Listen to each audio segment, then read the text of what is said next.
আমরা তিন ভাই তিন ভাগে কোরবানি দেই, এক ভাইয়ের অবস্থা ভালো তাই সে বেশিরভাগ টাকা দেয় আর আমরা অল্প কিছু পরিমাণ শরিক হই, তাহলে কি আমাদের কোরবানি আদায় হবে কিনা? এটা একটা গুরুত্বপূর্ণ প্রশ্ন। কোরবানি দেওয়ার ক্ষেত্রে বিশেষ করে যখন ভাই ব্রাদাররা মিলে কোরবানি দেন তখন এরকম পরিস্থিতি তৈরি হয়। একটা গরুর দাম ধরেন 70,000 টাকা, তো এক ভাই তার উপার্জন অনেক কম, সেজন্য সে 5,000 টাকা দিস, আর বাকি টাকা যেটা আছে সেটা হয়তো বাকি ভাইরা দিস। কোরবানি হবে কিনা? উত্তর হলো কারোর কোরবানি হবে না। কোরবানিতে যে কোনো একটা পূর্ণ অংশ নিতে হবে, 7 ভাগের একটা পরিপূর্ণ অংশ, 7 ভাগের 1 ভাগ, 7 ভাগের 2 ভাগ, 3 ভাগ, 4 ভাগ, সর্বনিম্ন 1 ভাগ নিতে হবে। ভগ্নাংশ নেওয়া যাবে না, অর্থাৎ 1 ভাগেরও অর্ধেক নেওয়া যাবে না। 2 ভাই মিলে 1 ভাগ নিছে, হবে না, তখন সেটা গোস্ত খাওয়া হবে।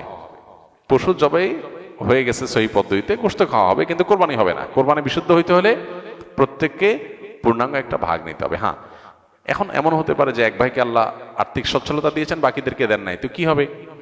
তখন সচ্ছল যিনি, তিনি তার পক্ষ থেকে কোরবানি দিয়ে বাকি সবাইকে সবার পক্ষ থেকে দিবেন, যে ঠিক আছে তোমার পক্ষ থেকে একটা শেয়ার, তুমি টাকা দিলা না, আমি তোমারটা দিয়ে দিলাম, এটা হতে পারে।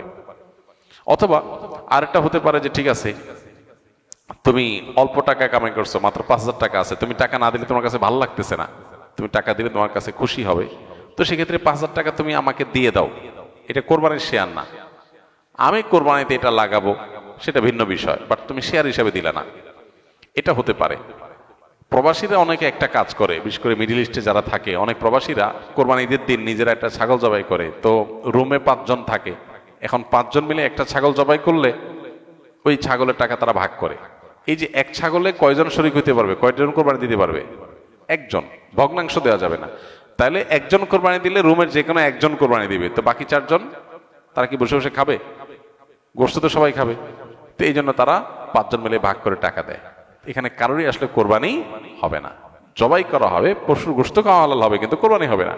যদি কোরবানি হতে হয় তাহলে এমন করা যেতে পারে, 5 জন মিলে টাকা দিল একজনকে, দিয়া বলল ভাই আপনি মুরব্বী মানুষ, বড় মানুষ, বা আপনি যে কোনো কারণে আমাদের থেকে ভিন্নতর, তো এই টাকাটা আমরা সবাই তুলে আপনাকে দিলাম, কোরবানিটা আপনার তরফ থেকে আপনি দেন, সবটা একজনের হলো, গোস্তটা সবাই খাইলো। বা এই বছর আপনার তরফ থেকে হলো, পরের বছর আমরা আবার সবাই টাকা পয়সা দিলাম, ভাই আরেকজন হলো, টাকা আপনাকে দিয়ে দিলাম, আপনার তরফ থেকে হোক, কোরবানিটা একজনের হবে। ঠিক একইভাবে গরুতে ভগ্নাংশ, এটার ভাগ এভাবে আপনার শরিক হওয়া যাবে না, পূর্ণাঙ্গ একটা অংশের শরিক হতে হবে, তারপরে কোরবানি বিশুদ্ধ হবে। বর্তমান জামানায় ইসলামিক গজলের মধ্যে বিভিন্ন থাম্বনেল ইউজ করা হয়, যা অনেকটা গান বাদ্যযন্ত্রের মতো, এই ধরনের গজল শোনা বা অনলাইনে রিলিজ দেওয়া জায়েজ হবে কিনা? থাম্বনেল যেটা, এটা তো একটা পিকচার, এখানে বাদ্যযন্ত্রের ছবি দিলেই ওইটা শোনা হারাম হয়ে যাবে না।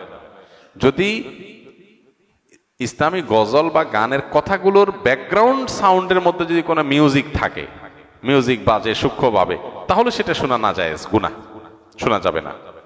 থাম্বনেলের মধ্যে ছবি কি দিছেন না দিছেন, থাম্বনেল একটা তবলার ছবি দিয়ে দিলেন, কিন্তু ভিতরে প্লে করার পরে ভিডিওটা স্মুথ একদম খালি গলা গাওয়া হয়েছে, সেখানে কোনো মিউজিক্যাল ইনস্ট্রুমেন্ট ব্যবহার করা হয়নি, তো এটা হারাম হবে কেন?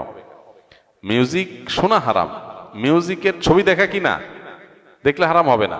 বিধায় আপনার থাম্বনেলের ছবি কি আছে না আছে এটার জন্য ভিডিও হারাম হবে না। তবে হ্যাঁ, আজকাল অনেক আপনার গজল, ইসলামী সঙ্গীত বের হয়েছে যেগুলোতে সূক্ষ্মভাবে মিউজিক আছে, আপনি একটু মনোযোগ দিয়ে শুনলে বোঝা যায় যে মিউজিক ব্যবহার করা হয়েছে, সেগুলো শোনা হারাম। এগুলো আপনার খুবই সূক্ষ্মভাবে মানুষকে হারামের দিকে নিয়ে যায়। আমরা হয়তো ইসলামের কথা শুনে, আল্লাহর কথা শুনে, কোরআন হাদিসের কথা শুনে, ভালো কথা শুনে আমরা এগুলোকে শুনি, কিন্তু নিজের অজান্তে আমি হারামে লিপ্ত হয়ে যাচ্ছি। এগুলোর উপর আমাদের সতর্ক থাকতে হবে। ফ্রেশ খালি গলা গাওয়া হয়েছে এবং সেখানে মিউজিকের কোনো ইনস্ট্রুমেন্টের ব্যবহার করা হয় নাই, শুধু সেগুলো আপনি শুনতে পারবেন। আল্লাহ আমাদেরকে আমাদের তৌফিক দান করুন।